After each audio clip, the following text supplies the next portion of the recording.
second, and it's like, here he is. Hey everybody, welcome to Season 3, Episode 9 of the Speakeasy, gentlemen. If you haven't seen the show before, what we do is drink and talk like we would at a bar. We're all so far away, so we do it right here. My name's Josh. I'm in Spokane, Washington. My brother Pierce is in Phoenix, Arizona. David is in Santa Ana, California. And our guest today, Ben McSweeney, is in Canada. But I forgot where in Canada again. You just told me. Kelowna, British Columbia. Kelowna, British Columbia. Ben McSweeney is a storyboard artist / animator. He has done storyboard for The Dragon Prince and is currently working on Nickelodeon's show Arbuck, which stands for, don't tell me, Rainbow Butterfly Unicorn Kitty. Yes? Damn. There is a long list of other things that Ben has done. But, yeah, so what brought you to Nickelodeon anyway? Because you went from... Go ahead. It was the next show.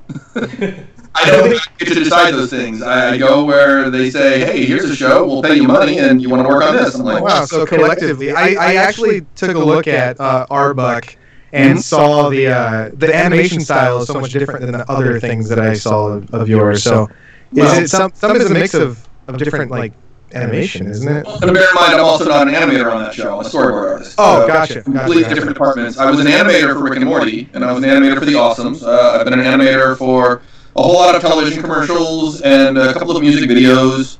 But yeah, as a storyboard artist, what I'm doing these days is most recently The Dragon Prince and then Arbuck. So I have a question. We're going to ask you tons of questions later, but I do have a question. So you as a storyboard artist, you take a script and you kind of act as a director running camera scenes, or do they tell you like what the camera angles look like and stuff when you write them? Right. So what the storyboard artist does in a nutshell is we get the script, which is all just text, and we decide what those pictures are going to be. We'll pick the camera angles, we'll decide how to lay out the shots, how to tie the shots together. We're not directors insofar as we do answer to a director. Yeah. But we do sort of take that task, and then within the director will take multiple storyboard artists and make sure that we all tie together into a group so that we're not just going off in different directions.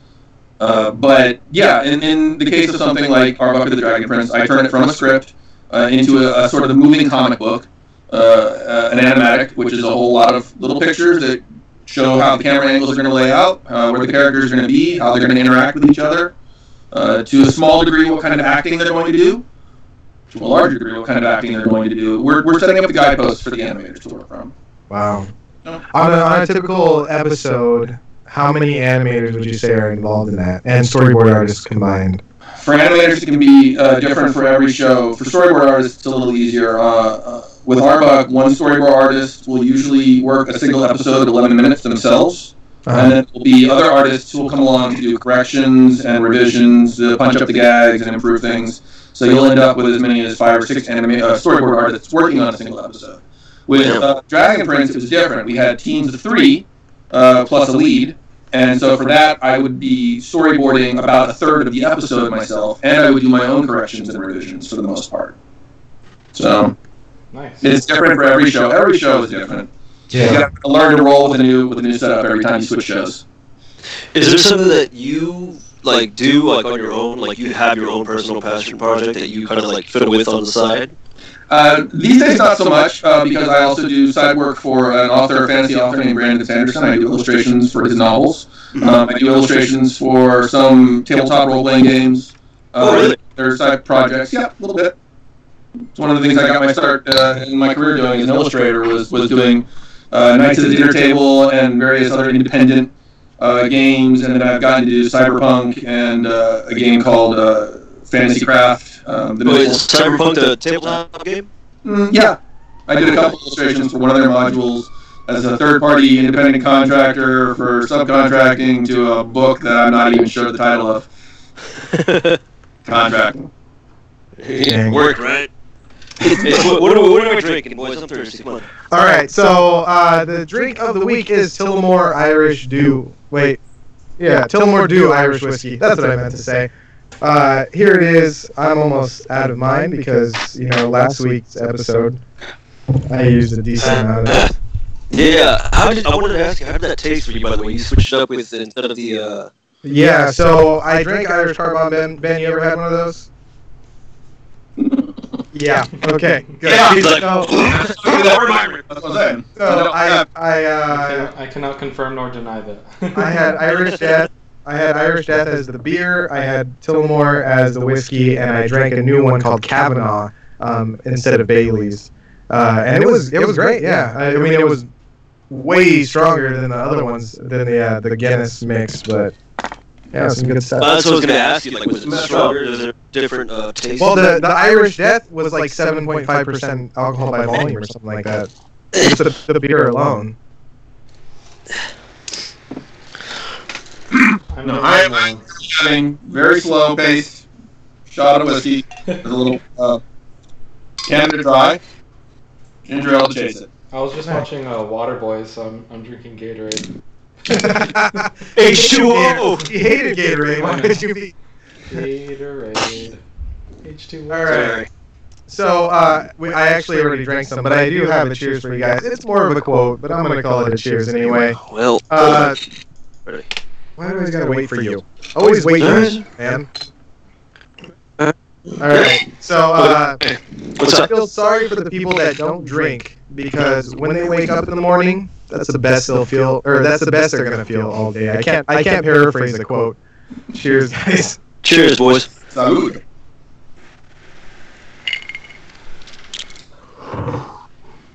Ooh, I poured a glass meant for sipping, and I drank it all.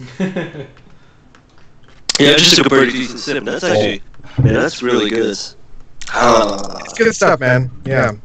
I used to say that it's like mixing Scotch and Jack Daniels, and then I got. Why would you ever do that? I got another. No, it's like a mix in between, I should say. But then I got another bottle of Scotch yesterday, and then I completely changed my mind. It's nothing like Scotch at all. No, it's not. Yeah. You really got turned on to the Scotch now, huh? Dude, I love it. That's my go-to, man. Yeah. So, before we start the show, we have a segment called Wait a Minute, where we're going to talk to Ben over here. 60 seconds on the clock, quick-fire questions, just to get to know our guest for today. You ready, Ben? No, but go ahead. All right, here we go. Oh, wait, shit. Okay, I'm good. He lots of questions. Great. All right. Nickname growing up? My mother called me Beaner. Beaner. Okay, good. I told you. I'll tell you that one superpower. If you had one superpower, what would it be? If you could I'm gonna fly. I know it's a generic answer. I like to it. fly? That's good enough. What did you want to be as a kid when you grew up? What did you want to do? Let me change it up since our conversation. We had that conversation. We'll have it later. But no, this is what I wanted to do. I wanted to work in. Well, I originally wanted to work in comic books, but cartoons is a good thing to work into. I wanted to draw for a living. Wow. All right. Favorite band of all time? Ooh, I hate music. Pass. Okay, if you and this guy David here were the last people on Earth, what was the first thing you'd do, or what would be the first thing you'd do? He'd probably kill me. I'd be fine with Kill that. him. Yeah, that's a good one. I'm gonna go with that one. Probably just move to the other side of the Earth, but yeah. There's lots of no. Go to He's just karaoke opposite ends of the Earth. We'll just the world. just build the wall. There's only 2 people left on Earth. He's like, I'm getting away from this dude. He's like, you want to like help each other to survive? Nah, I'm good. No. Fuck you. I'm pretty sure you'll drag me down. Yeah, only slow you down. That's what I do with every. Oh man. I do have one question, and this is especially important because you're in Canada. Mm-hmm. Pineapples on pizza, yes or no? Yes, it's pretty good actually. It's a savory sweet thing. You try it. Yeah, we're not going to get along at the end of the world. I'm not saying I would like recommend it or even go for it as a first call. It's not my straight order. My order is red onions, black olives, mushrooms, pepperoni. Ooh, that's but good. If you give pineapple and pizza, I will eat it because it turns out it's tasty. So I found out, and I know David's gonna give me some grief for this, but I found out that if I put a lot of hot sauce on a pineapple and pizza, or on a Hawaiian pizza or whatever, I actually like it. I think if I put hot sauce paired with the pineapples, makes a good combo. But pineapples by itself was too much for me. Well, you're just adding to the flavor profile. The pineapple is the sweet, the meat is the salty, and you're adding a spicy to that. Yeah, and a thing. Well, never mind. Pineapple's acidic also, but yeah, kind of cutting through. Pineapple's the only fruit that tries to eat you while you try to eat it. That's true. It is true. So how was it killed? How it hurts to eat pineapple? Yeah, that's why people. Why does it? Does it really hurt you to eat pineapple? It does. It's trying to digest you. I'm not kidding. It's the digestive enzymes to the fruit. If you eat enough of it, you'll get that. You know that you're supposed to peel the pineapple, right? Yeah. He's like, this thing really hurts. Somebody in a vat of pineapple juice, like a whole vat of pineapple juice, like just he was slowly digested in pineapple juice, disintegrated. I'm not gonna lie, I could have sworn you said bat of pineapple juice. I did at first. I was like, Is this a Batman episode? What the hell? Yeah, it is. Guess what? I have a Batman topic to talk about. That's like a perfect transition. I should have just gone with it. You're welcome, Dick. Batman's birthday, the 80th anniversary of Batman's coming up soon. Did you guys know that? Bob Kane, Bill Finger. Yeah. Thank you for mentioning Bill Finger, by the way. Did you guys ever watch Batman and Bob on Hulu? No. Or Batman and Bill. Why the fuck did I just say Bob? Because it was Bob Kane, but that's the whole point. I was thinking of Bob Kane. Batman and Bill. Batman and Bill. So Batman and Bill is actually the precursor to Bill Finger getting all the credit. Bob Kane getting all. No. Or getting his credit. A precursor to Bill Finger getting accredited for the show. Yes. Oh, okay. The Before creation. Wasn't getting credited. Yeah. Yes, exactly. So it's a documentary, and they talk to Bill Finger's family, and they kind of track everything down and get all the proof that they need to get him added. And I think one of the first movies was Batman versus Superman to have Bill Finger on it. I think it was Batman versus Superman. And they worked so hard to get that, and they actually got like a fat check from Warner Brothers and stuff like that. So that's where all their money is going to giving him credit, and the movies are just coming out like shit. That's why. That's the thing. They probably cut them a nice fat check that is taking care of the family. To the company that cut the check, pocket change. Yeah, exactly. It's so little money for them to do the right thing. The thing that's really effed up is that Bill Finger died alone and like poor, basically. And he watched Bob Kane just, signing checks and snapping necks or whatever that phrase is.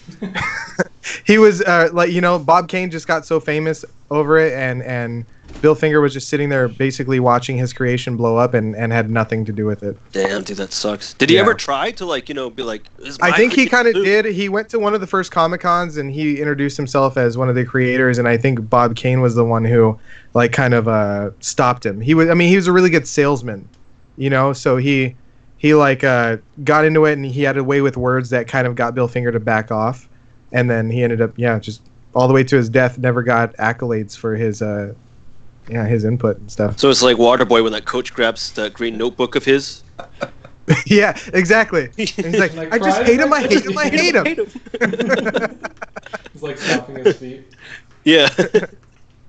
So anyway, they're honoring the 80th anniversary of Batman. And this year at WonderCon, which is in Anaheim, California, David, you could go to it. It's going to be March 29th through 31st. I'm going. They're going to be celebrating the birthday. So there's going to be a lot of people. Even Kevin Conroy is going to be there.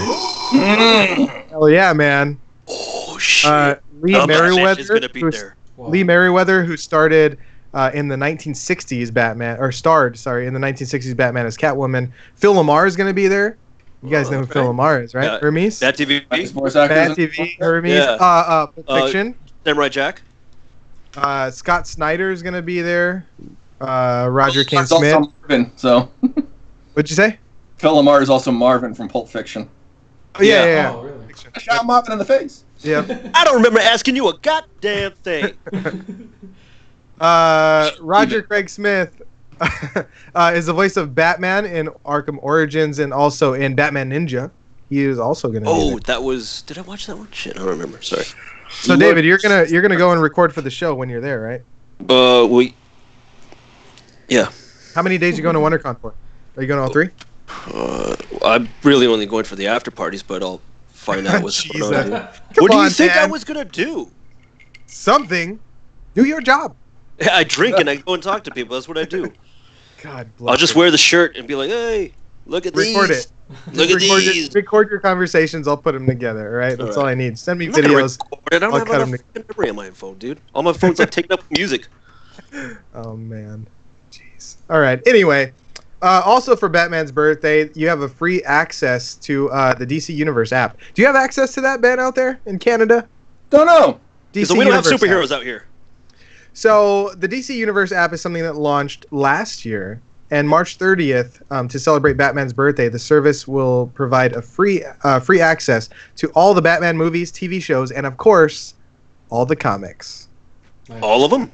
All of them. That's a lot of comics. It is Yeah, a dude. lot of comics. A lot of So, shows, too. you could go from anywhere from Frank Miller's landmark Year One to Tim Burton's 1989 movie, all the way to Batman the animated series. That's what I'm going to be watching all day on March 30th. Holy shit, yeah. Hell yeah.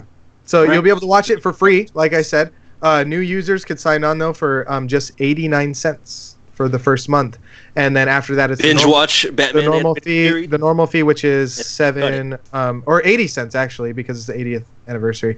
Or it's $7.99 after. $7.99 a month. Not bad. Yeah, I could actually relive my childhood of watching Batman the animated series, which was ruined. Fucking O.J. Simpson trial. It's like So Ben, you mentioned wanting to get into comic books. Who's your favorite superhero? Yeah, what made you get into it? Oh wow! I grew up in with some really eclectic stuff. I guess I should thank my dad for this. I got to grow up reading a lot of things that were not mainstream. So I was reading Will Eisner's The Spirit at a very young age. I was reading a lot of strip comics. Calvin and Hobbes was influential, and I've never been. I enjoy superhero comics, but superheroes is just another genre to me. Comics is a storytelling medium. Mm-hmm. I like all kinds of different stories and different comics, and there's a lot of great stuff that comes out of Europe, and there's a lot of great stuff that comes out of Japan and Korea, and so I don't know. These days, I'm Yeah, I was like, look behind you. Yeah. back there. I'm like, what am I really into these days? I was about to say that I thought Year One was just David Mazzucchelli, but you're right, it was Frank Miller. I was thinking of The Dark Knight Returns. Yeah, that's what. Oh, that Dark Knight Returns was freaking amazing. But shit, I let somebody borrow that and I didn't get it back. That's what you get for letting people borrow stuff. You idiot. That's right. There it is, right there. I was going to say I one just thing I'm realized. really enjoying. If I can remember the thank you. I could not remember the name of the creator, but Headlopper by Andrew McLean is a really great one. If you guys haven't seen that, it's really great. Headlopper? Yeah, Andrew McLean. Okay. Yeah. Check that. It's just good, fun, pulp, barbarian storytelling actions. Kind of like Hellboy in that sense of the way it tells a story is like a character just sort of going from action to action and scene to scene. The early Hellboy stuff. All right. So, Mike Mignola. I mean, I'm a big fan of Will Eisner, as I said before. Although I much prefer The Spirit, amazingly enough, to a lot of his independent stuff. He was absolutely one of the first creators of I think he coined the term graphic novel. Wow. No well, way. And yeah, I think so. I hope I'm not wrong with that. I know he was one of the first people to really take comics and go into, I want to tell serious, long-form, emotional, dramatic stories about real characters. Yeah. Doing that way back in the 70s. So, For our Halloween episode, I dressed as a spirit, and everybody thought that I was Zorro. yeah, no one's going to know who you are. Like, there's the domino mask, and then you wear like a trench coat, a hat, and gloves, and nobody. Yeah, and it was bullshit. I'll admit, I neglected to wear the gloves, but it was mostly because I was using the computer. I was doing a lot of typing while I was doing it. Definitely the gloves. It was the gloves that set it up. I knew it. They're like, you were missing something. That's why I didn't know who you were. Put on the gloves and we're like, oh, okay. That's right. Well, and the example that a lot of people have of the Spirit is that movie which came out, and I think the people who made the movie had the best of intentions, but I don't necessarily think that movie is a good example of what made those comics. Didn't Frank Miller make those It's movies? great. Frank Miller made that movie, right? Yeah, He was along with Sin City and all his other. Oh yeah, he had a hand in. He directed a few minutes of Sin City, the first one at least, right? something like that. Yeah. I love that bit in like the deleted scene where like there was a deleted scene where Tarantino was filming his part in Sin City. Yeah. The scene where Clive and Jackie Boy are in the car, and they're just waiting around. They're just like sitting there, just chilling in the car, smoking. And you hear Tarantino yelling in the background. He's like, "Fucking makeup! We're always waiting for the fucking makeup." And they're like, "Oh fuck!" Like, and they just start laughing to each other. So I know this might be an unpopular decision, especially because Ben just mentioned Pulp Fiction. But Tarantino, I used to be really crazy about, but not so much anymore. Why? I still like. Dude, you were super crazy about Tarantino. I was. I still am. I was really into it. Reservoir Dogs, Pulp Fiction, and then as I started getting older and seeing the newer stuff, I'm just like, all right, I get it. He likes feet a lot. He likes angles from the floor looking up, and he puts himself in every movie. And then I just started kind of.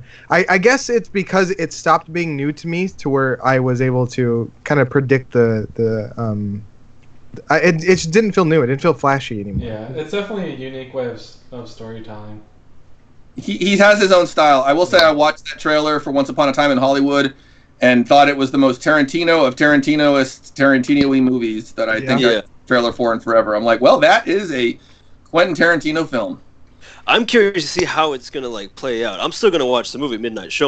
Of course, yeah, I'll watch it. You guys know the premise of what's going on there, right? The trailer doesn't give it away. But it's about the Manson murders, and the only clue to that so far that we can see is that Margot Robbie is playing Sharon Tate. Yeah. So how it's going to tie into that, I have no idea. It'll be dark, horrible, and hilarious like Tarantino does. They filmed at a Taco Bell right up from this guy's house. Yeah, they filmed at a part of it at a Taco Bell out here in Newport Beach area, right off of Miller Street or some shit. I went the day after they were done filming, and I was like, it was all closed up and boarded up, like nobody had been there. I was like, motherfucker, I missed the whole damn thing. I was really upset, but it was still cool to kind of be close because I love Tarantino. Yeah. But yeah, did you pick up the rocks from The Office and they're like just carrying the shit. Scranton Strangler? I was there. Tarantino breathed the air around these rocks. He must have farted around here somewhere. Of course, David would go to that. I enjoyed the Hateful Eight, which is very much like a stage play in a movie, but so is Reservoir Dogs. That's what I say. It reminded me so much of Reservoir Dogs when you watched it, because it's confined in that one mostly location. Yeah. Yeah. But I've always loved his writing, so. Yeah. So he's very much an auteur. You'll either like his stuff or you don't, and if you like his stuff, you probably like most of the stuff he does. Yeah. Yeah. So, with Batman anyway, let me finish this up. On March 15th of this year, we just missed it, but Warner Brothers released 1.5 million bats into the sky. What? Where did they get 1.5 million bats? Where did they do that? To honor the 80-year anniversary. How did they? It was over some bridge, but I didn't take note of that. Pierce could look it up. He's a quick type. And where? Are you sure it's real? Yeah, dude. I think you're. I'm not lying.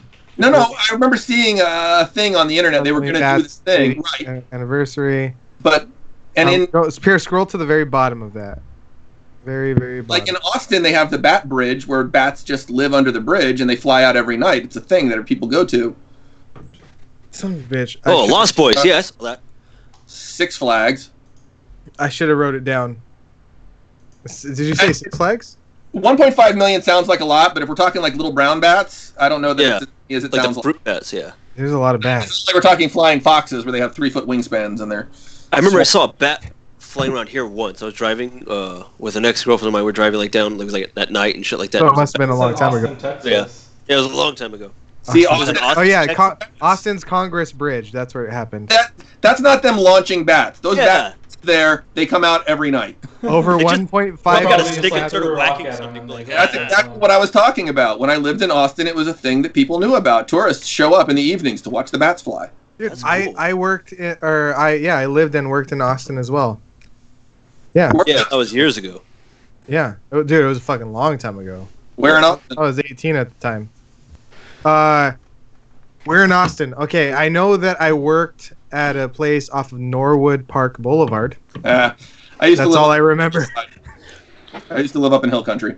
I thought it was like super desert, like dum doo dum doo dum, and I was like, I moved there from Orange County, California, and I was like, holy shit, I'm at home right now. And then it was like a college town and stuff too. I was underage, so I couldn't drink or anything. But man, if I still drank anyway. If I could have, Don't lie. No, you still drank. I did not. No, you piece of shit. I didn't have a way to access alcohol. Yeah. Okay. Mm-hmm. It's the truth with some cheese on it. With some cheese on it. All right. Yeah, I very much liked it. I got a stupid person to show you guys. I'm super excited about this. Speaking of David, your neck of the woods. Chase stupid. began. What are you trying to say? No, your neck of the woods. Chase began after a report of an erratic driver in Agora Hills, California. Eventually, the police caught up to him, performed a pit maneuver in Pacoima, and the car came to a stop. After that stop, the driver got out. I have a video to show you guys. This is great. Pierce has a video. Roll it. Do you know, Ben? I have sight. I see. I know this. This is pretty funny.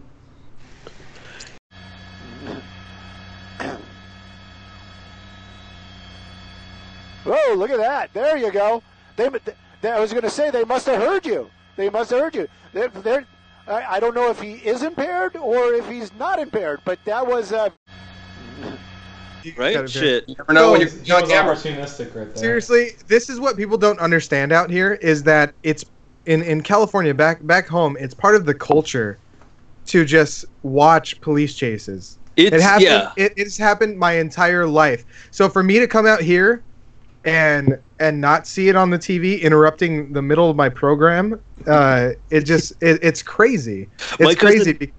Go ahead. Because she has like this obsession with like police chases. Like every time there's one on, she's just glued to the TV. You know, I forgot about that whole thing. I remember watching that growing up. Yeah, you remember it now, right? It happens all.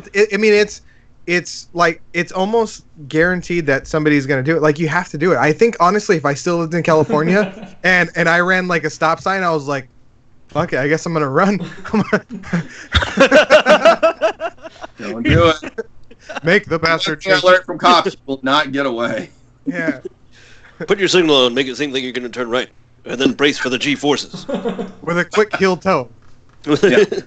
Make the bastard chase you. He will follow. Deliver the tofu. What are you doing?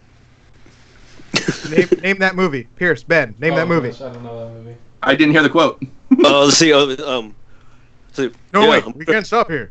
This is It's a bad country. Oh yeah, well, God, not only that, but that's not a bad Johnny Depp impression. That's from fucking Fear and Loathing in Las Vegas. There you go. I've Thank you, never- Ben. Yeah, no, we got mescaline and a blotter and 15 shots of cocaine, and I can't even remember the list of drugs he rips out We had there. 2 bags of grass, 75 pounds of mescaline, 5 sheets of high-powered blood acid, also a salt shaker half full of cocaine, a whole galaxy full of multicolored uppers, downers, screamers, laughers, also a quart of tequila, quart of rum, case of beer, pint of raw ether, and 2 dozen amyls. Yeah. Tendency isn't to. Very Wait, nice. hold on. I know this. Never mind, I don't know it. Come on. The When you get locked tendency- into a serious drug when you collection, get locked into a tendency is serious to put drug it as far as collection- you can. There, okay. Yep, David finished that. Thanks, David. All right. Speaking of that dancing fool we just saw, that dancing queen. I don't know if you guys know this, but breakdancing is being added to this summer's Olympics. Possibly, anyway. Wait, what? So they voted to appeal to the younger fans when organizing the committee for the 2024 Olympics. Why did I say this summer? This next one, right? Yeah. 2024 Olympics. Ow, I hit my fucking microphone. It was announced Thursday that it would be recommended that breakdancing gets added to the proposal. Breakdance. Breakdancing's also skateboarding, surfing, and climbing will be introduced next year at the Tokyo Games. So Okay, I'm okay with skateboarding. the 2024 Games in Paris is supposed to potentially have the breakdancing. Skateboarding, surfing, and climbing will be next year at Tokyo. That's Wait, where the mistake was. Tokyo's having the Olympics there? Yeah. It's time for Akira. I thought you Yeah, knew. that's what I knew. That's what I'm like freaking out right now. I'm like, holy shit, it's happening. Yep. Kaneda. So, breaking. They say breaking has 2 elements. Okay, one of those elements Hands and is feet.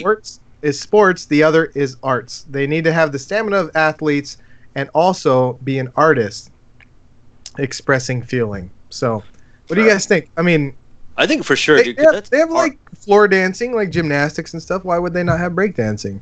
Yeah. See an amazing breakdancing. I can believe it. I mean, I've seen some crazy stuff. man. legit, but It used to be. I into saw that I stuff, saw Josh. this guy that was Pierce. You know how long it's been since I break danced? Wait, Josh, you could I mean, break you dance? Is that the right way to used to say have it? Is it those, break dance or is it broke Broke. dance? Broke dance. Is it broke dance? I You know broke how long- the Something thing. totally Brokeback different. Mountain? You know how long it's been, dude? Okay, when do you remember me breakdancing, Pierce? probably when I was in first grade. That's how long it's been.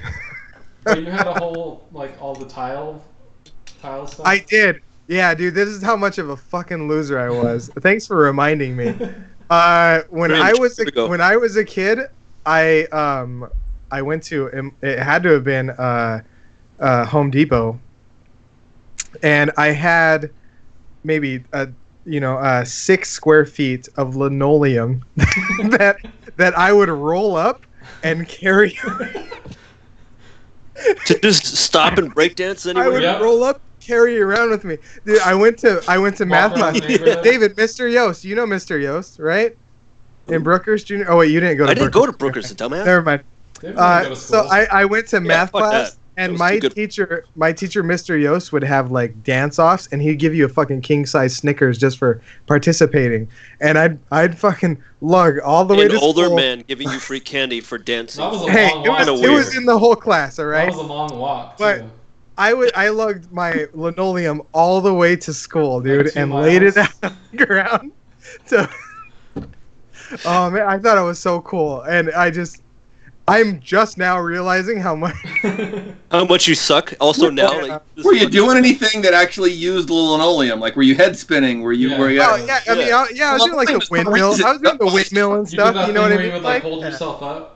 Yeah, I did the flare and windmills and shit. You know, you use the ground for that. So, I mean, it was beneficial to have the linoleum, but to carry it around with you all the time, that's another story. You were like the only motherfucker that had linoleum. Like, what's your shit? I am. Like, this motherfucker, hey, this guy's serious, man. He's got his own floor with him.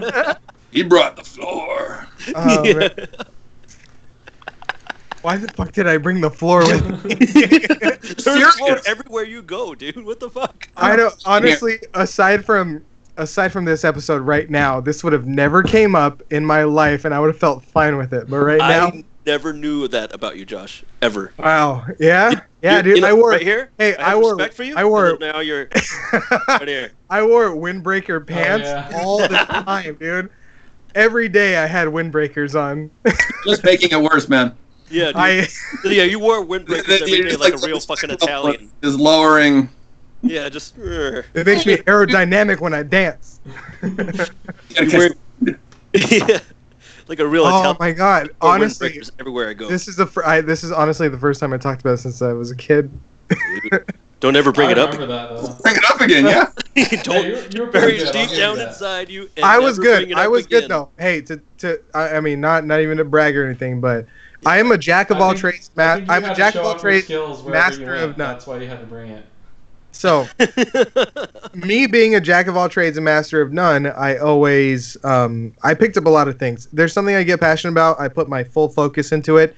I get good at it, not great, but I get good at it, and then I move on to something else. 2 months, yeah. Yeah, that's what I always do. But yeah, I breakdance for at least 3 years. Yeah. So our viewer Sabrina asked if people still breakdance. Is that thing? Yes. I think it's just called dancing now. Yeah. Yeah, it's just called dancing. Yeah. More than like pop and lock. There's still breakdancing competitions. You see videos online, and there are some amazing things to see. But I think a lot of that's been incorporated into modern dance. That's true. Yeah. Yeah. What always fascinates me with that is like how they stop their body and to make it, do all the movements, all the techniques, whatever, to make it look so fluid, like it's robotic. You know. That's I'm like. So you're talking about the robot. Right? Well, he's talking about popping. Yeah, popping and locking. Just have that muscle control. Practice. Yeah, that's nuts. Yeah, there's some people that look like they're like defying gravity and shit. Yeah. Crazy stuff. Anyway, last week we talked about how James Gunn is going to be the newest writer/director for the Suicide Squad 2. We incorrectly called it the Suicide Squad 2. What is it called? It's a reboot. It is a complete reboot. Really? Yes. But it has Mark Robbie in it again. It's going to be a reboot with the same girl in it, I guess. That's weird. I knew they were casting. Many believe the movie was going to be a sequel to David Ayer's film, who created the original, but it is certainly not the case. Instead, it looks like Gunn's version will be a total reboot of the Suicide Squad, and that's what it's actually called, the Suicide Squad. So, The Not Suicide Squad not, reboot. not Suicide Squad 2. It's going to be called The Suicide Squad. So he's basically saying I could do it better. Right. Yeah, well, I mean, he can. So I'm not even going to say anything bad about it. I like David Ayer. I think my favorite film of his is definitely Fury. Like, he's a great director. Fury was a good That was a damn good movie. He just has to nail the character development, and it's golden. Yeah. There's got to be a bit more of the character development and for the audience to get attached to Now, that. here's this guy, and he has fire. So, Look at this guy here's- and his fancy tattoos. here's our question again. Are we going to start with a new Joker? Because We're going to have this old debate again. not a huge fan of the hot topic. Yeah, we talked about it last week. All right, let's just get Ben's Like opinion. the and- Suicide Squad Joker? How about that? Or... How about that? Ben's opinion and move on. I miss it. I was not like I didn't hate Jared Leto's Joker the way I thought I would when I first watched it, thinking this is going to be stupid. But at the same time, he didn't hook me the way like Heath Ledger did, or even Jack Nicholson. It's Yeah. not the way like freaking oh god, I can't remember his name now. The guy that did the original Joker on the Batman '66. Oh, jeez. Caesar Romero. Oh, Yeah. thank you, David. I would never. I would have been searching my brain forever, and I still thought I not said fucking Joe come Jose up with it. Romero. I was like, oh shit, no. Nope. Yeah, he didn't like hook me. I didn't see anything in that performance that I was like, I got to watch more of this I don't character. even remember his performance in that. I just remember like I didn't like it. I just think I think it was too much. Honestly, I think it was going overboard. I think he was overacting, and I think that's what the problem was. Yeah. It's hard to follow Heath Ledger's performance too. It is very hard to follow was- Heath Ledger's performance. especially since it was his final, Last. well, semi-final performance. Almost. Like how they tried to reboot The Crow, and I'm like, no, Brandon Lee took that with him. Yep. That's Dude, gotta I got stay buried. an offer to reboot Brokeback Mountain, and I was like, I can't follow that guy. So I'm just not that sexy. Are you sure there was an offer, or some guy just asking to put it in your butt? Like, oh shit, maybe that was maybe so. maybe are you that's saying, what it was. Just Are you not- saying a Hollywood producer does not live in Spokane, Washington? Is that what you're trying to tell me right now?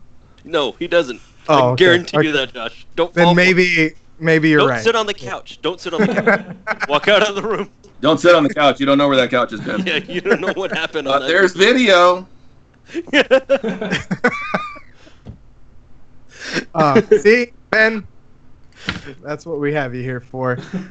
David has something to talk about. We did a couple Johnny Depp impressions earlier. David has something to talk about. Pierce, I sent you a photo just for this. Hopefully you actually got it. Is it this one? They're going. No, the one that No, has fool says Johnny Depp on it. Okay. We don't have the photo, but There it is. hey, there it is. Do it That's- quickly. Quickly, Pierce. Well, they won't be able to Oh hear my- him. While I'm it like, comes out. I'm like, Pierce, go ahead and flash it quickly, and then he just like waits. Back. All right, go ahead and then put it back up so David can read. Well, I know what it says. Okay, so the meme obviously said. I'm says- running the show next week. I just want you to. Okay, I just sounds want you to good. know that next week I'm running the fucking tech. Okay. So the meme on top says, Johnny Depp right now, and it's a scene from Pirates of the Caribbean, Dead Man's Chest, when they find the actual chest buried on the island, and I'll Commodore read the top line, Norrington. you read the second one. All right. So Norrington I'm gonna read reads, Norrington says that. You actually were telling the truth. "I do that quite a lot. You people are always surprised." All right. So what the fuck is this about? Oh, this is about the whole Johnny Depp's being accused of abusing his ex-wife Amber Heard. Now they're saying she did it to him. Yeah, she's the one who did it to him. She beat him up. Yes, on multiple occasions, and there's like photographic evidence of his like. This is You know, such. Yeah. How is this coming up like a year afterward? I Dirty think Laundry he was never- just waiting. Yeah.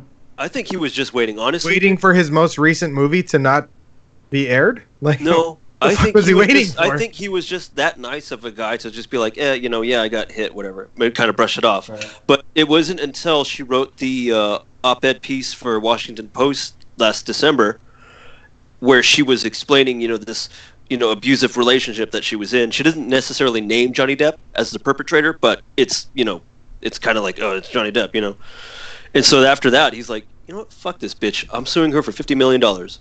And so that's what he's suing her for now. Wow. Like, he doesn't even need $50 million extra dollars. He's doing this shit to clear he's his got fucking... a fucking island. Yeah, he's got, an island. So then he's suing her, right? And then, God damn it. I just completely brain farted. What do you guys think right now? I'll think of it right now as I think. What do I think about what? What do I think about what you're gonna say? No, like of all the shit that's about going him on. suing. All right. Kevin So I don't know. I mean, I want to know about his most recent movie. So the one with Biggie and That one got two- pulled, dude. is still not coming. It's still not coming out. At least in the U.S., I don't think. I don't even Not- know. What this Oh, is. Ben could get it. Huh? City of Lies. City of Lies.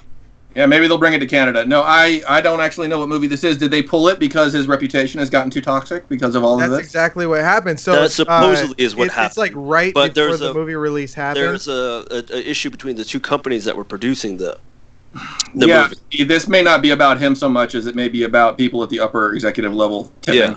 And it may be more convenient for people to say, oh, it's about Johnny Depp's toxic.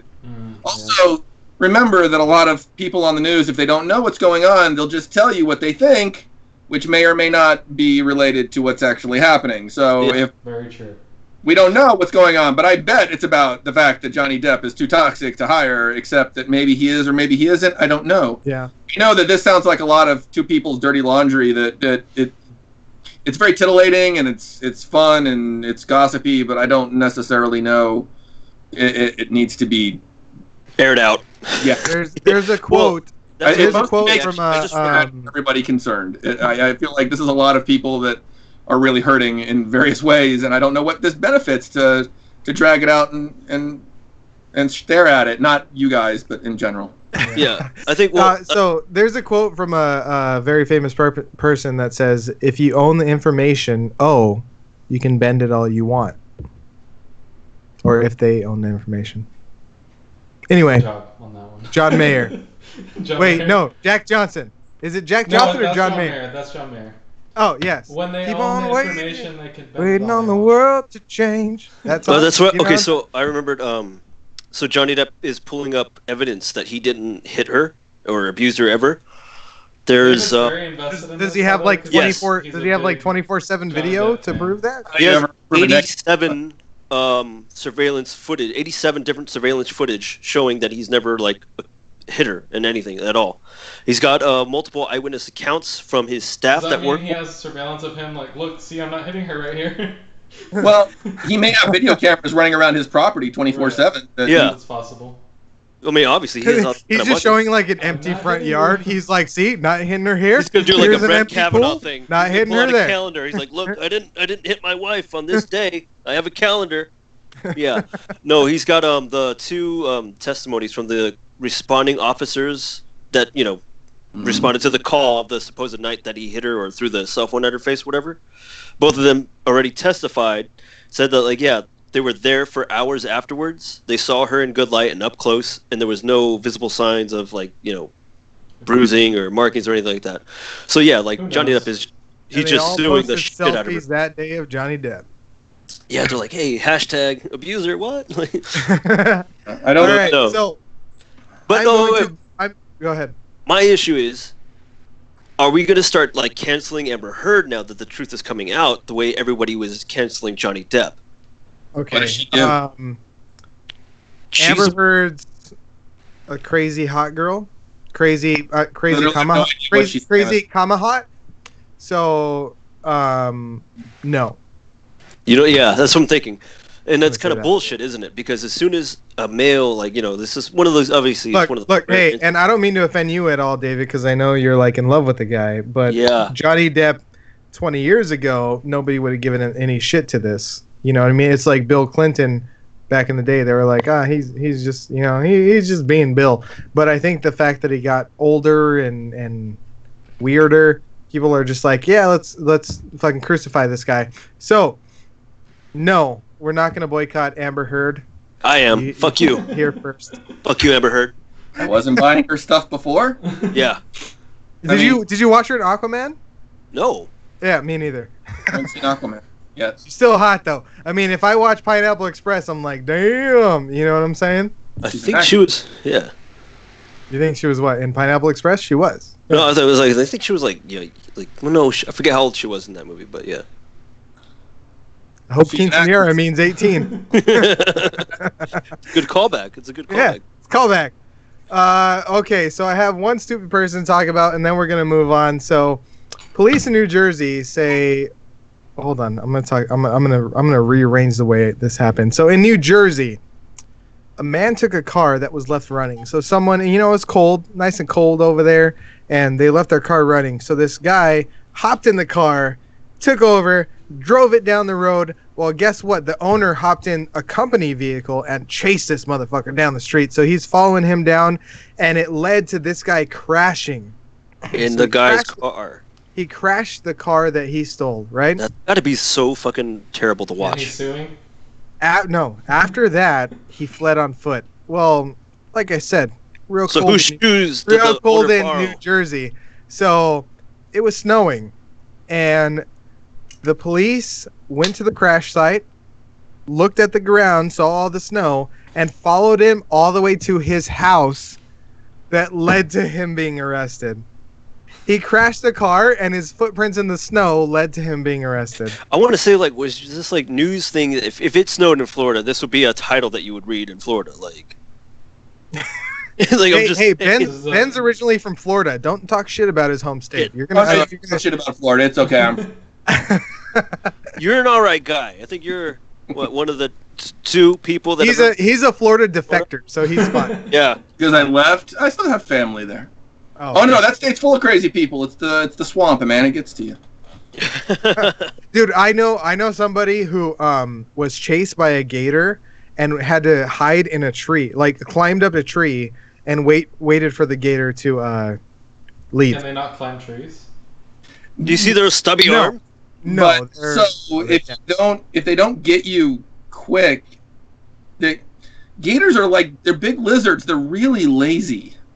Like, the easiest way to not get messed up by an alligator is to not mess with the alligator. That's Like, step two is to not, pretend to be a small animal at the side of the water, because they love that. Yeah. But don't be like kicking your feet in the water. there was a horrible thing that happened at Disney a few years ago with a family from Nebraska whose small child was taken by a gator because they were playing at the edge. Where did the gator take it? To the in movie? the Disney park. They thought because they were in Disney and that it was, it's a curated environment, they thought that it was nice to let your kid play at the side of the water, but any kid who grows up in Florida knows not to do that. And so I mean, it was like is it like a nature reserve or something like that? What is yeah, it? well, no, the gator had gone, it crossed some land to get into this big empty lake that it was having fun I can't even get into fucking Disneyland without paying. How the fuck did that gator do it? Yeah. Sneaky little bum. Yeah, it's one of those things that, like, they teach kids when we grow up in Florida not to mess around at the edge of the water like that, because gators think is prey behavior. David, before he even started telling this story, you've been laughing at this kid dying. What the fuck is going on down there? He was holding back his It's laughter. not terrible because I know that the family from Nebraska, no one tells you in Nebraska not to play at the edge. No. of a They're like fucking we care They're about a football. bunch of This is fucking Nebraska. Cornhuskers. I don't know anything about gators. Except for Disney. Like, I felt so bad because I read that story and I thought, they did everything that made sense, and every person who grows up in Florida is like, no. Yeah. Shit, dude, you're just like, yeah, hey, go ahead. You go kick your legs in the water. You're fine. Yeah, You go don't look like a outside vulnerable the animal. of the Disney resort. Oh man. Wow. Hey, Ben, did you ever work for Disney? I'm sorry? You ever worked for Disney at all? Not to my knowledge have I ever worked for Disney. I may have worked for a subcontractor who did something that was Disney related. Yeah. I've never worked directly for Disney, no. Well, this is our time to really talk about you, and I had some questions. So, I do have one question. So I already asked you about the storyboard and you having a guide, right?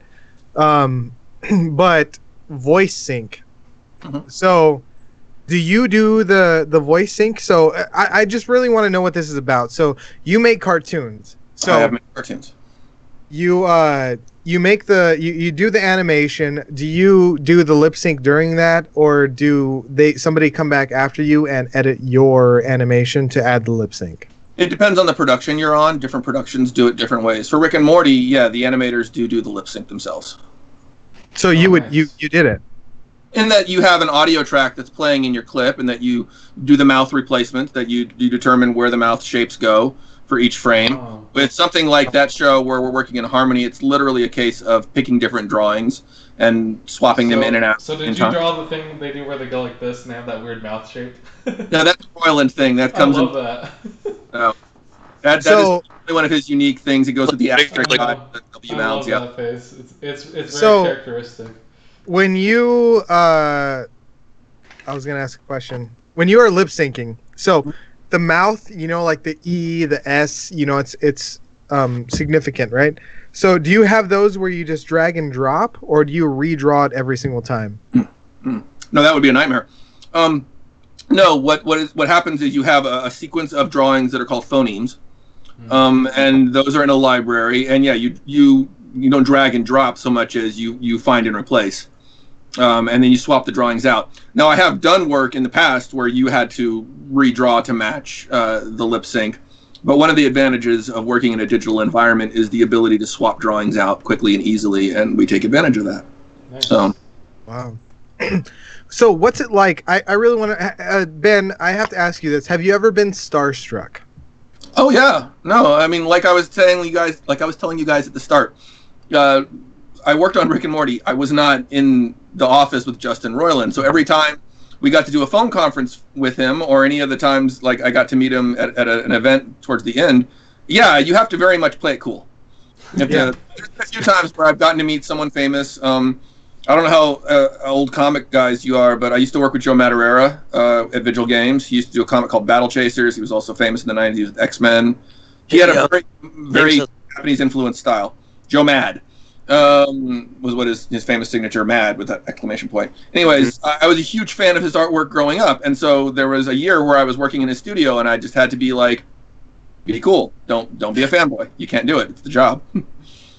So yeah. Shit. Hey, I don't mean to interrupt, but Adam West is watching right now. I'm pretty sure Adam West is dead, but he's watching our show. Adam West, we love you. Miss you. Yeah. Happy birthday! Happy birthday, Adam. Okay. So my reasoning for this is because people get starstruck for people, right? But Well, that's what they usually get starstruck from. But- Unless you love dogs. just listen. Just hear me out. Hear me out, man. Just for one motherfucking second, just hear me out, okay? I don't remember asking you a goddamn thing. The man talk. So this is the thing. You get onto a show that's iconic, Rick and Morty, right? And you're with a cartoon that you're creating, but I feel like there's a little bit of starstruck with that, right? Where you're drawing it and you're looking at it and you're like, this is what I'm creating, this character, this celebrity that's right in front of your face. I mean, what is that like for you? Rick and Morty is the only cartoon I've worked on where we would quote lines at each other of the show we were working on and laugh and have a good, like, it was a fun show to work on, but you have to, it's a job. Mm-hmm. Like, we have a job to do here. And I need to produce content, and I need to produce content within time. And at a certain point, you need to buckle down and do the work. Like, get over the weird sort of starstruck effect of, oh my God, I'm working on this show. Because I was a huge fan of the show. Morty, show. you got to get to work, Morty. Morty, Yeah. I need this developed right now. Oh, no. Oh God, Rick. Shit Oh together. no. Get all your shit together, put it in a shit box, take it to the shit store, I don't care. Put it in shit museum. I don't give a shit. You have to in order to function. If you can't, then, you know, this is something you have to do if you work in media in general. You're going to meet famous people. You're going to meet people that you're a big fan of, if you're lucky. People are people. One of the things a lot of people don't want to be is treated weirdly or differently. Yeah. So when, for instance, you meet a Justin Roiland or a Dan Harmon, the wrong thing to do is go, ah! I The right don't thing- like that. I would love for somebody to do that about me.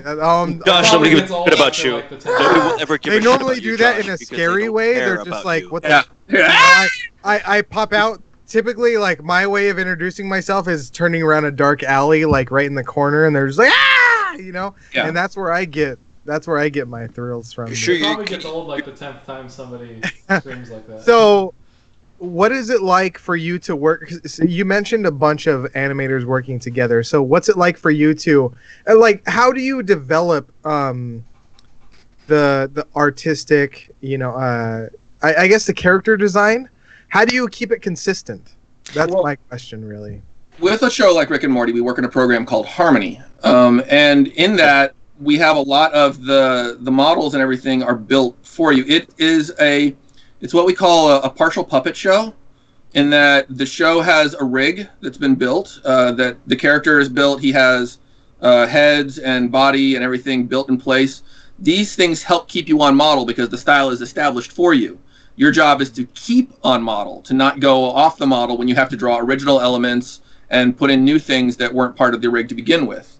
So in that sense, staying on model is a lot easier than it is in more traditional productions, where it's much more literally about your ability as an artist to draw in a way that matches what they need to see and what the other artists have done before, which is a skill in and of itself. That's crazy. Are you really micromanaged as far as doing the scene, or is there like freedom for you to be artistic? No, I wouldn't call it micromanaging. You have a storyboard as an animator that you need to follow. The storyboard is going to give you, most of the time, the broad outlines of the shot. It's going to tell you where the characters start and where they end. It's going to give you the major acting beats. You'll also have the dialogue track, which also gives you some acting to work with, and Rick and Morty was a lot of fun to work on that because Roiland is a great voice actor for that. You get inspired by little tweaks in the audio, things in the script. Sometimes you'll have an idea and you'll run with it. You talk to your director and see if you can get away with whatever it is that you think you want to try. But how hard is it? So good. I'm sorry? No, continue, and then I'll ask you the question. I was going to say mostly just that you have to follow what you're given, but you have a lot of space, and you should have a lot of space in there to play around. So, and that's where the animator gets to add their own creativity to the sequence. That's what I was going to ask, like, how hard is it for you to just kind of do your own thing when given these characters and stuff like that? How hard is it for you to take criticism? Well, so the ability to take criticism and to be guided by someone else's vision is vitally important to someone who wants to work as a commercial artist. Mm-hmm. And I think it's important to point out that that's what I am. I'm a craftsman. I'm a commercial artist. I'm not. It's not about my vision necessarily. It's not about me having an idea and wanting to create something of my own. I'm a service provider. I am given material to work with. I produce material that is taken on to the next stage. So in that sense, taking criticism isn't too difficult because it's literally about giving the client what they want. And if you're not giving the client what they want, you're not doing the job right. And on a television show, that's giving the director what they want, what the producer wants to see.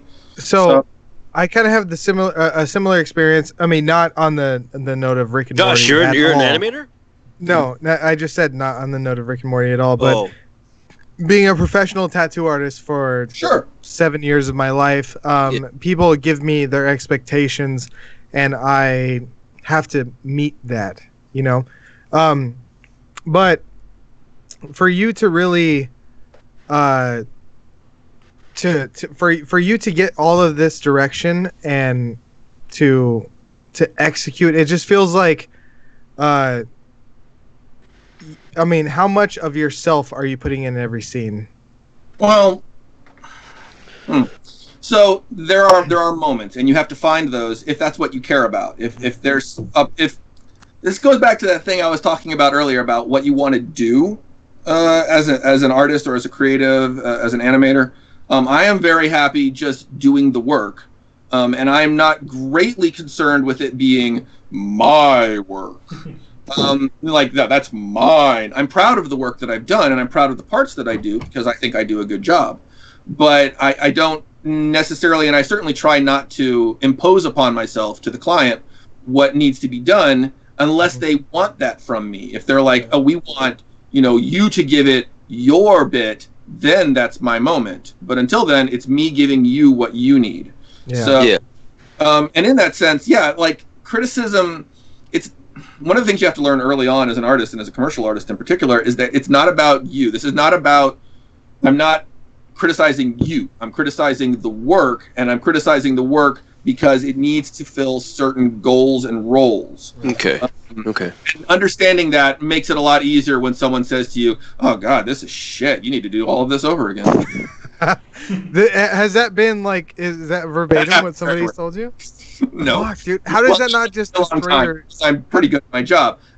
And a good director, a good lead should not do that to an artist. They should be very specific about what they need fixed, what isn't working, and the ways that it can be adjusted in order to get it where it needs to be. So can you tell us the difference between what a animator and lead animator really is? Sure, because I've been both. For the Awesomes and for actually most of my career, I've been an animator. A lead animator is someone who is in charge of a small group of people. I was the lead animator on episodes 4 and 8 of Rick and Morty season 3, and in those episodes, my role was to assign shots to different animators, to bring those shots in as they're delivered to me, and to critique them, to look for mistakes, to look for things that need to be fixed and improved before sending that on to the director. So I was sort of acting as the first wall, the first line of defense against anything that could slip all the way into production. Was there a lot of times that you sent it back to be... Yeah. Really? Rick and Morty, the animators on Rick and Morty work so hard. That show, there's a lot of hand drawing that goes on that show, more than most shows that use Harmony rigs. And there are some very specific things that need to be done for Rick and Morty that make it a challenging and difficult show to work on. Not in the sense that it's not difficult in the sense that it's hard to do, just that you have to be very dedicated and very much focused on giving exactly what it needs. So, and there's a lot of work that goes on that. Nobody works on that show to work their ass off. My question is, my favorite episode of Rick and Morty by far is the episode of the Rick Lantis mix-up. Is that in season 3? Is that you? On that. One of the only ones I did not work on, but that is a great episode. You didn't work on. He's like, one of the only ones I didn't work on. Thanks a lot, you fucking dickhead. You want to know about it, and I probably can't tell you anything because I will violate NDA, and I don't want. I don't want. I just But I want to put it out there that is by far my favorite NDA, episode by the way, of Rick and NDA Morty. non-disclosure agreement, and Episode. I think the thing for me, like, you know, it's like an aspiring actor and an aspiring like voice actor. The idea of just being like, you know, in clothes and like doing the voiceover work for two different characters, but it's just you. Yeah. Doing the dialogue back and forth. To me, that's hilarious. The fucking having to do that. Well, it's not easy either. Like, not a lot of voice actors can effectively do an entire episode by themselves. I think Seth MacFarlane does it, but Justin MacFarlane, Josh and I are both fans. We've been fans of The Simpsons. Like, we grew up with The Simpsons. Yeah, Dan Castellaneta, Hank Azaria, they do the majority of the voices on that show. Yeah. We'll find shots and scenes where it's not usually full episodes of The Simpsons where it's one voice actor, but certainly entire scenes where it's basically one voice talking to itself. There were episodes of Family Guy that were famously just Seth MacFarlane talking to himself in a room. Yeah. And, speaking of Family Guy, I recently shared from last year when we first started the show, where it was like "Hey Stewie, hold this tablet," and I was like doing the whole thing of watching us, the Speakeasy Gentlemen. I heard someone. Why? What do I gotta do? I gotta hold this tablet down. Oh man. I thought you wanted me to do this. So Ben, I have a question for you. I know. You know what? I realized several minutes ago. I want to say at least 10 minutes ago that we should have just talked to you this whole time and put it down in front. So you have to have so much patience for somebody to do a flip book, for example. It takes so much patience, and you work on scenes. And you said 11 minutes for you as a storyboard. What about you as an animator? How much? What's that time frame look like? Not in you working on it, like hours working on it, but you like actual show material. It depends. And as a lead, I wasn't producing a lot, and I don't think I should give away quota information or information about. Whatever you can talk about. You're intended to produce a much less material as an animator than you are as a storyboard artist. But yeah, you do have goals that you need to hit. If you fail to hit those goals, then you're not keeping up, and you will be spoken to. But not in a you have. You're part. I mean, everybody has a measurement of success, I guess, and if you're not being productive. There's both the how good are you doing your job, like how good are your shots, and then there's also how well are you keeping up with the rest of the team and contributing to the the full production. In a show like this, you're part of a larger team. There is very little space for individual superstardom. There's a lot of, we're all working together to pull this boat. Yeah. Royland is the superstar. Dan Harmon is the superstar. We are just the guys at the back end who make everything move. Honestly, man. But I'm really glad. You have to think about it in this way. Like, Ben, you could go to, that Comic-Con I was talking about for that guy. You could go there. Like, you are our superstar on the show right now. I don't think that's what you understand. I think honestly, this is what I love. I don't know about Josh and Piers, but like the people who really do the work in the trenches to make these shows that we actually love and bring these characters to life and the movement and everything. This is what we really love so much. And again, appreciate you being on our show so very much, dude. Glad to talk about it. A lot of those people live overseas. A lot of your favorite shows are made by overseas studios. Technically, I mean, even I'm international. I'm in Canada. Okay, hey, second international show. We had Australia, now it's Canada. Oh, we're moving up in the world. Australia. I have great friends and clients in Australia. Moving up in the world, huh? So, it has been difficult for me to learn more about too before I became part of it. It's one of the reasons why I wanted to do the show, because I don't think there's enough opportunities to speak with people who actually do the work in the trenches to make the actual drawings that make the cartoon that you're watching. We hear a lot from the writers, we hear a lot from the designers, we hear a lot from the creators and the showrunners. I don't think we hear enough from animators. Of course we don't. I mean, I know who, like The Simpsons. We just talked about. I know who Al Jean is. Yeah. Al Jean's not. He's not a creator. Was on any episode of The Simpsons. Yeah, but Al Jean, and that's the kind of stuff that I pay attention to. We should get Conan O'Brien. He was a writer on The Simpsons for a long time. Yeah, back in tweet the Conan. The 90s and stuff. I don't think he's been there. Early, the golden age of The Simpsons. Yeah. Let's fucking tweet Conan and be like, hey, yo, be on the show. So, I want to take it back a little bit, Ben. So, when, you had to have seen yourself for the first time. I mean, you've worked a long time for these animations, right? And you had to have seen yourself on the television, right? I mean, you did that. You were like, hey... Did you watch? Let me ask you this: did you watch the very first time the episode aired that you animated? Well, of course. I mean, I watch everything that I work on. I'm obsessed with even the stuff where I don't really care about the show itself. I'm gonna watch the ones I like. Are you talking about Rainbow? No, I like my show right now. Do you really? So. Oh, okay. Never mind. Well, I will grant it. No. I feel it's fair to talk about the fact that as an animator and as a production artist, if you work in this industry, you will work on a wide variety of material, and not all of it on the surface is like, oh, this is what I want to do. Mm-hmm. So, on the subject of Arbuck, I am very proud and happy to work as a storyboard artist for that show. It has been different from a lot of the shows I've worked on, but I found a lot to love about it. There's a lot of good gag humor in there. There are things that I had not done as a writer or as an artist where I had to learn. Nice. So far as I have a specialty, I think I'm slowly gaining a reputation for being reasonably good at like action, at epic story. Like I enjoyed working on Dragon Prince a lot because that was my house. It was epic. It was thrilling. It was full of these great story beats of danger and excitement and drama. And I had a great deal of fun working on it. That's where I wanted to be. Arbuck is a very different show, but as an artist, you look for the places that will give you a challenge. And I was not a good gag. I'm still not a very good gag writer. It's very much a show where you're encouraged to come up with like. Anytime you doubt yourself, you call me. That's all I fucking do. Right? Shining in this role because the idea of like, oh, I can just throw jokes into the storyboards and maybe some of them will make it, but maybe some of them won't. But it doesn't matter. I can just throw them at it. Shoot your shot. Love that.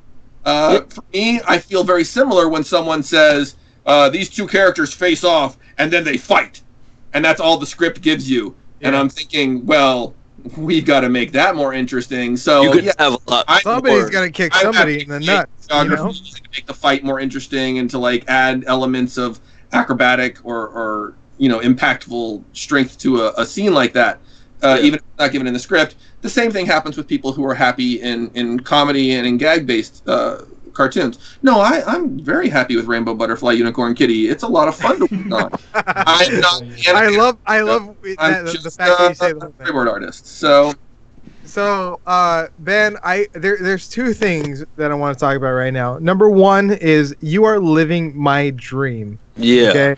You're living our dream right now. My dream, and I've talked about this on the show before, Sure. My dream was honestly not even to be an animator, but a storyboard artist. I thought that was my calling, and I got a scholarship to college for art. Not too late. And Get a scholarship to college. for me, I always this is my thing. I was a stupid little kid. My parents Your didn't brother smack about to have a little conniption fit in the corner there. My parents didn't smack me in the head when they should have, because I said that art should be a passion and not a job. And I was so worried about art becoming a job to where I would be like, I have to fucking draw today. You know what I mean? I was so worried about that hindered my life. And to be fair, that is the job. My job is to draw, whether I'm happy or not, whether I'm passionate about what I'm working or not. My question job is to produce. then is and what that's what I wanted to avoid. But as a kid, if right now, if I look back, if I would have just chased my dream like I should have, Yeah. I feel like I would have been happier. Well, and you'll find opportunities to pursue that passion once you become skilled. Yeah, with Ben McSweeney as my mentor, I feel like. Well, wait. That's my question. Better men than me, better women than me are more suited to like help people out. It sounds like you don't believe in me. My question to Ben, David, is, okay, so take away all the projects that you've worked on. Sure. You've said before that drawing was that one passion in your life that you do every day.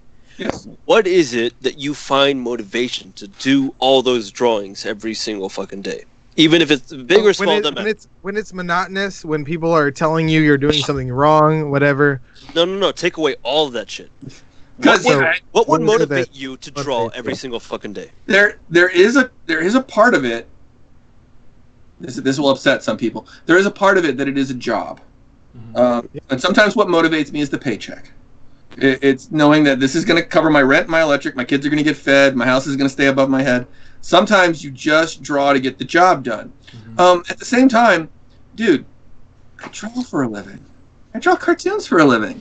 What am I complaining about? What are you complaining about? Honestly, look, my job right now, my job is to talk for a living.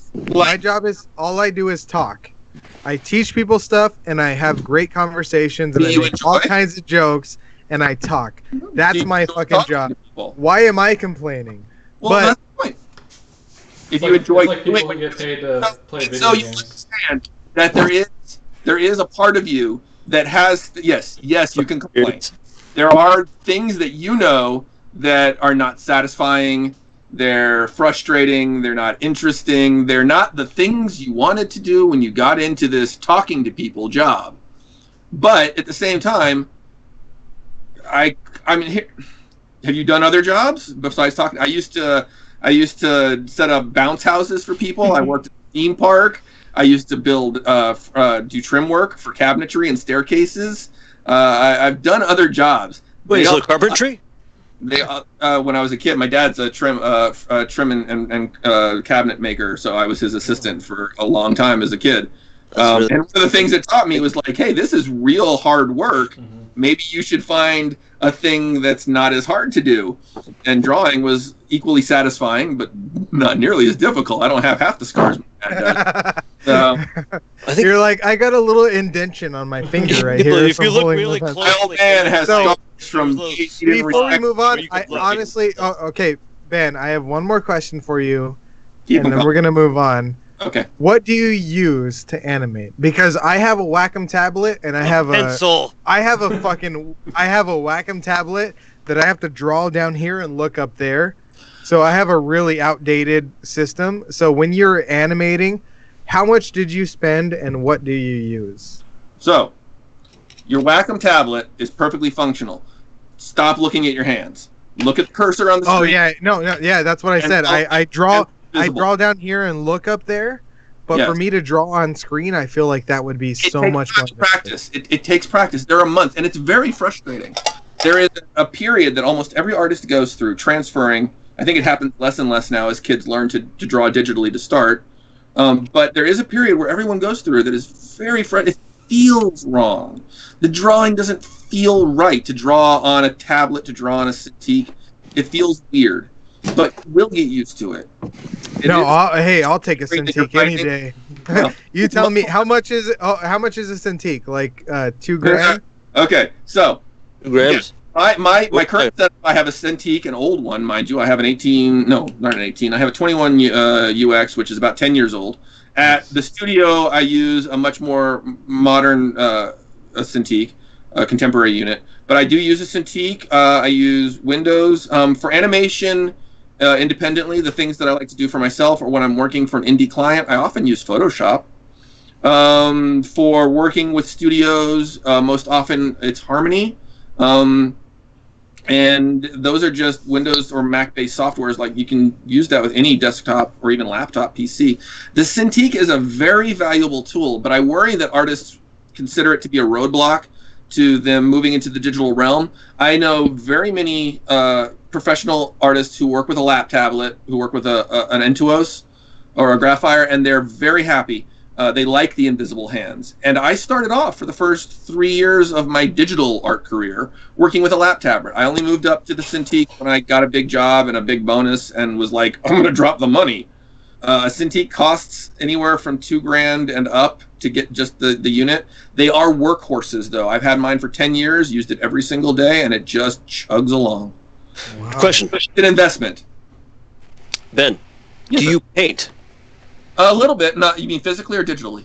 Physically, like It's actual, all, like dude, using it's all No, digital, it's and digital is fucking perfect. You could fuck up, and you could hit backspace, and then boom, Undo, Ask Josh. undo what you a erase Ben. your problem. Ask Ben. his Not pants. Josh. I know you didn't ask me, but Ben, did the exact same motions as me. He's my mentor, so we're like on the same level. In answer to David's question, I grew up in, for American standards, pretty severe poverty. So am I. Living it now. Don't worry you don't about- That's do why he's in shit. the closet right now. I worked with pencils and pen on paper, and not paint and not color, because color was expensive. And any kid can snake pens and pencils and copier paper from somewhere to draw with, but not every kid can get a hold of things to work with. So I don't work in color a lot, and I don't paint in physical media a lot because it's not where my background is. I have in the past few years been working more and more on changing the way my brain thinks about drawing so that I'm more comfortable with painting. But I tend to be more of a cartoonist and a line art illustrator for a lot of the work I do. It's very suitable for comics and for animation. It's less suitable for color art and for really great illustration. So I'm trying to improve myself in that direction. So what I'm Well, getting- Ben, sorry, go ahead, Pierce. So- what I'm so, getting no, at hold this is you don't necessarily need all the tools to hone your skills. Like, you can start. And No, build your way up. look, if you took a pencil and you gave it to me, David, and Ben would fucking destroy us. So that's basically the concept I'm saying. And Pierce, I gave I do this every day. I gave you a video, and there is a reel of some of Ben's old work. Ben, when is it? I think it was like 2014, something like I that. have a new reel I just cut about 2017. new reel that I just cut. I looked at a bunch of your reels, but I think this is a 2017 reel. Pierce is gonna go ahead and show it. Go ahead, Pierce. Let's take a look at Ben's work. Sure, throw it up.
Do it, Pierce. There was no. All right, everybody. Well, that was just a bunch of moving pictures and no music. Talkie pictures. Pierce. What do you call them? Next week, if you tune into our show, I will be running the. I'll be The running audio the pictures and videos for this because Pierce is out of date. This guy down here. Yeah. Like I said, it's for the best. Ben. The music most likely belongs to someone.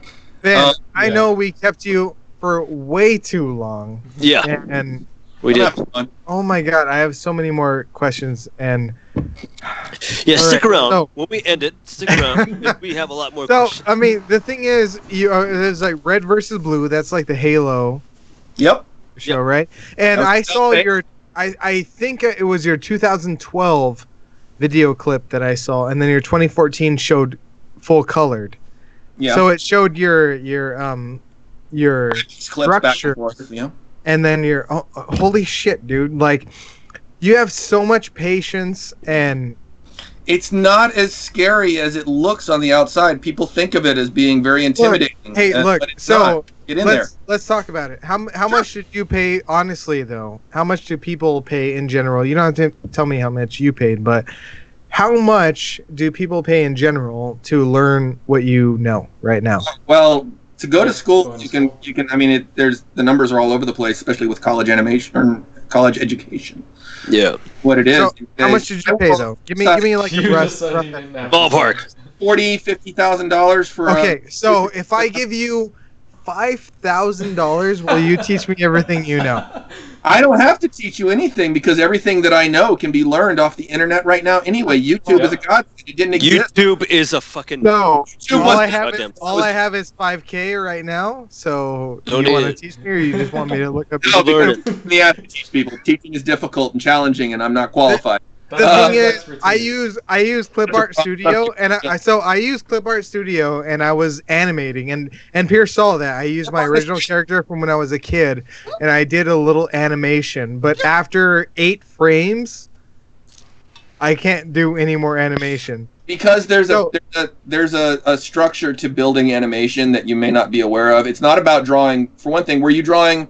So when you were animating, were you drawing straight forward? Were you literally drawing each frame after the next frame? I was doing a frame, yep, and then I was Draw putting the it in the gray, basically. So where you could see a indentation of the last frame, but you kind of redraw it, called and onion. that's what I was doing. Yeah, it's called onion skinning these days. It's also that's That's it's exactly called what I was doing. onion Yeah, skinning. I was using the onion skins. Right, and it's an effect intended to mimic that of a light table, which was the physical Yeah. device that we used And, back in the and day. that's the way I've always known, because So- I used to do flip books since I was Yeah. a kid. So one of the things that I'll tell you not to do as a learning animator. So okay, so Drawing. Is that quick. So we'll do a quick education thing. A quick tip. One thing, as an animator, when you're building this stuff out, you want to draw your first frame and you want to draw your last frame, and these are your key frames. These are about literally telling you where you will start and where you will end. In between there are the in-between frames. They're literally called that. There's also something called a breakdown. So say I have a simple motion. I need to animate a guy throwing a punch. A lot of fun. He's going to start right here, and he's going to end like way over here. So Yeah. I will draw this drawing, and then the next drawing I will make is that drawing, and that's my beginning and my end. Now I need to know what the breakdown was. A punch is a bad example. We teach kids things like bouncing balls and sacks. I went with a punch because everybody loves a fight. You'll need the breakdown, which maybe it'll be like if he's throwing like a haymaker that's coming around. You know, we'll draw the frame that's way out here. Then you want to draw the in-betweens. In-betweens are almost mathematical drawings. You have the drawing that you did and the next drawing that you did. You lay them over the top of each other, and then you draw the lines that are in between the lines of those two drawings. Whoa. It is, yeah, it's neat. That's why I use onion skin. Do That's you what not? onion skinning is for. But when you are working straightforward, when you are animating like frame 1, frame 2, frame 3, frame 4. When you get as good as Ben is, in other words. Well, no, because I Yeah. don't do that for very many things because it's not the right way to go. When you're animating so what I just described to you is keyframe animation. It's frame 1 and frame 7, and then maybe we'll do frame 4 as the breakdown, and then we'll draw frames 2 and 3 and frames 5 and 6. Right? If you started off doing 1, then 2, then 3, then 4, then 5, and you did them in that order, it's much more difficult to establish the timing of the animation, and timing is everything in animation. It is difficult to establish when to stop, like where does this animation end, because we haven't determined it yet. And it's much more difficult to determine how many drawings and how far apart they need to be in order to create the sense of movement and time. In animation, everything is about spacing and about how fast we draw or we show those drawings. It relies on an illusion called, I want to say, persistence of vision, which is about, one of the things to remember in animation and film is that there is no real motion. It's an illusion.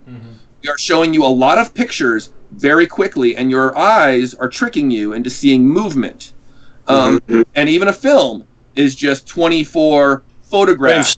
24 frames per second. 24 frames per second. 24 frames per second for film. 24 per second.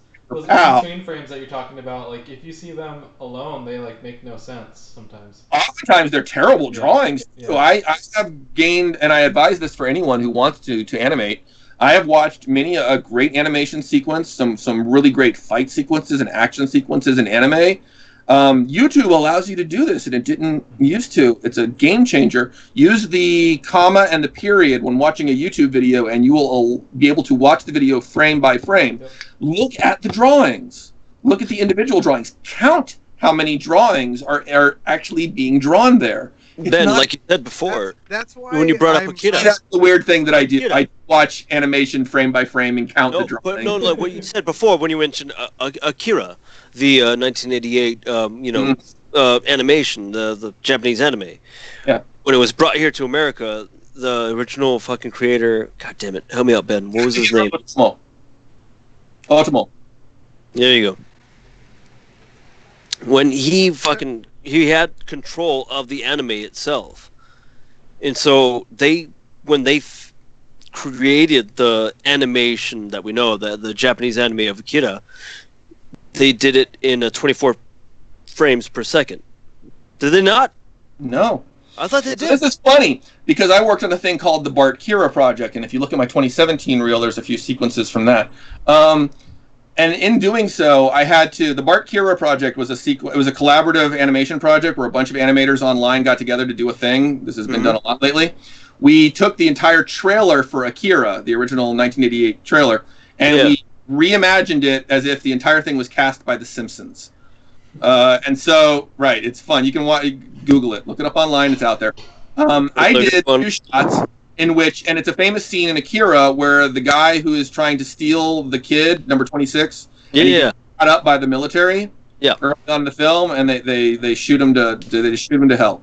So I reanimated that where the soldiers are all Rainier Wolfcastle type looking guys. Oh yeah, Harry Shearer. Shot. I need to take a closer look. So the guy getting shot is Ned Flanders. And so in doing that, I had to break those shots in Akira down frame by frame because I was literally copying what they had done as animators and then reanimating that with the Simpsons Harry characters. Shearer does the voice for Ned Flanders and fucking Rainier Wolfcastle. There's no dialogue in that sequence. But yeah, it's one of those things. So the point being is that I broke down Akira looking at it. And no, there is quite a lot of mixing of 2s and 1s. One of the things that happens in animation in general, and in anime in particular, is that you mix timing. You have 24 frames a second, which gets turned into 30 frames a second when broadcast for television. Oh, shit. Well, that's a standard for films. That's the standard. Yeah. That was a hard out. Oh, hey, Ben's back. Oh, did you lose me? What are you talking about? What? You were I think you, Josh. I think you What the fuck disappeared for like 1 second. Ben. Wait, what was I the one who was you gone? were the one that went gone. Oh shit! I was. Josh, I was. Sorry, fuck up. It was me the whole time. You have 24 drawings. So to really simplify what we're talking about here, you have 24 drawings a second to play with. Mm-hmm. You don't have to use a new drawing every frame. What we commonly do is called working on 2s, where we hold each drawing for 2 frames of film, and that creates an effective frame rate of 12 frames a second, even though, because we are in video, we are still 24 frames. What happens is that rather than animating at 12 frames a second, which would not be smart, we are animating at 24. We are holding each drawing for 2, but every so often we will hold drawings for 1 or 3. We will play with the timing in order to stretch out motion. When you do things on ones, which is literally a drawing every frame and 24 drawings for a second, you can get very smooth motion, but it isn't necessary in order to maintain the persistence of vision illusion, which is what's creating the sense of animation. You can do that with as little as 8 frames a second or lower. It gets choppy. It doesn't look very good. But that reminds me of I thought the animation was just like I thought animation was art, and then all of a sudden it's fucking science, and you're telling me about equations. Well, hold on, Josh. So when I was watching Dragon Prince, I had the feeling that the frame rate was very low. It's not that the frame rate is low. Okay. What they were attempting to do, and what they did to some degree, but which did not click with the audience, was attempting to reduce the workload and mix the frame rate in order to create a more traditional look. But we are working in 3D. The audience has, it's not an uncanny valley effect, but it's possibly related. And it just, I mean, I think there was definitely animators and people within the studio and the craft who looked and they were happy with what they saw. The audience was not. And they made that. It seemed a little off, and I think because it's noticeable means that it didn't deliver well. But you don't want to see the sausage being made. Nobody wants to. David, why you gotta laugh? Catch that something is happening. It pulls you out, and you're like, wait a minute. They're doing a thing with frame rates, and now I can't focus on the really cool story anymore because I'm distracted. Right. They stopped doing that for the second season. You guys watch why it seems so much smoother in the second season? We stopped trying to. You know what? Again, I'm not qualified to say what they are or are not doing. I'm a storyboard. It's not an anime. Right. But Pierce, just enjoy it. The audience, they responded to the audience back, it, adjusted accordingly as we should. Yeah. Yeah. I mean, I love the fuck show, off, Pierce. So I basically just stopped thinking about it. But when I first watched it, that's what I noticed. And that's what we want you to do. We want you to not think about the animation. Right. It just needs to be happening. Mm-hmm. And yeah, when you stop to think about it, we've kicked you out of the story. Whatever, Morty. Very nice. Morty. Okay, Morty. Rick and Morty's a different kind of project. You know what? And that's really what I want to say here, Ben, is that you were not defined by Rick and Morty. We've got to know man behind it all. Yeah. We got to know you, and not only you with Rick and Morty, but you as an animator, as a storyboard artist, and I feel like that's the big point. We peeled back a lot of the classic tropes that a lot of people have. We've had a few drinks, and we've had, and by we, I mean me. We've had. By we, I mean me. Fuck off, So Josh. We're gonna close this off, before this and we're gonna show George's review of a movie because George, our buddy George, you guys know him. He went and watched Greta that has what's her name? Hit Girl. What's Greta? Hit Girl? Oh, you're Hit Girl. What's Hit Girl's name? Chloe Moretz was the actress. Yeah, Chloe Grace Moretz. Yeah, and he watched that movie. But before we watch the video that's going to close the show out, I want to say next week we have award-winning composer and producer Ennio Morricone. David Rosen. Thanks, David. Never mind. Shit. If you want to follow us on Instagram at patreon.com/speakeasygentlemen. Find us on Facebook, .com or whatever. Facebook, Instagram. Josh is way too fucked up to even. Wait. Before we close up, before we even close Special thanks to Speakeasy team. Special thanks to fucking Ben. So much. No, I will thank Ben so much because Vader, Ricky, Richard, Alex Whiteley for supporting You us. said Richard. All you do. Of course, the podcast. And you guys, and Pierce and David and Ben, dude. They're honestly, Ben, we should have done this entire Whose child is crying at this Mine, moment? probably. This is the third time. Is that you, Ben? Possibly mine. Okay. Ben, Thank you so dad much duty. for staying late.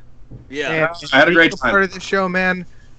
Seriously, if you ever want to mentor me, you just tell me. We will Skype every day, and you We show just me. need a word of you just telling us to, like, just kick us in the ass. No, Another- look. Be like, hey, are you drawing? Are you drawing today? We do like look. The thing is, I set my mind to something and I do it, but I give up, and you are the embodiment of me not giving up, and you're living my fucking best life. That's you what know, you Josh, right if you just now. actually stuck to it, I think you could do it because I think you have the raw skills. So. Well, yeah, don't- I mean, you I don't do need this anyone shit to all the time. mentor you. Every time we're like, hey, we need a new design or new animation, I'm like, hey, this motherfucker right here. But if it takes more than a day, I'm like, no, that's too much of my time. So it takes more than a day.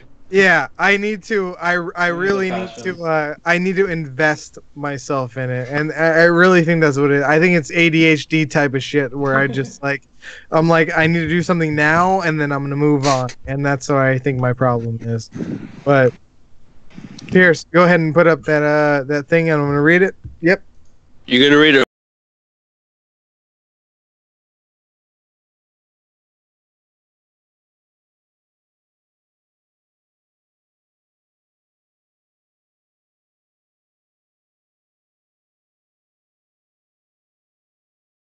My name is George, and welcome to the first ever To Drink or Not to Drink a movie review, where we talk about how tipsy you need to be to go see these movies. We have a 0 to 5 beer scale, so 0 being the movie is incredible, don't need to be drunk, 5 being you need to be trashed to see these movies. Today we're going to talk about Greta, starring Isabel Huppert as Greta Hedeg, and then Chloe Grace Moretz as Frances McCullen. The plot of the movie is Frances moves to New York City, and she's been there for about a few months. She moved in with a roommate. She finds a purse on a subway, and she ends up returning it to donor, who is Greta. My name is George, and welcome to the first ever To Drink or Not to Drink a movie review, where we talk about how tipsy you need to be to go see these movies. We have a 0 to 5 beer scale, so 0 being the movie is incredible, don't need to be drunk, 5 being you need to be trashed to see these movies. Today we're going to talk about Greta, starring Isabel Huppert as Greta Hedeg, and then Chloe Grace Moretz as Frances McCullen.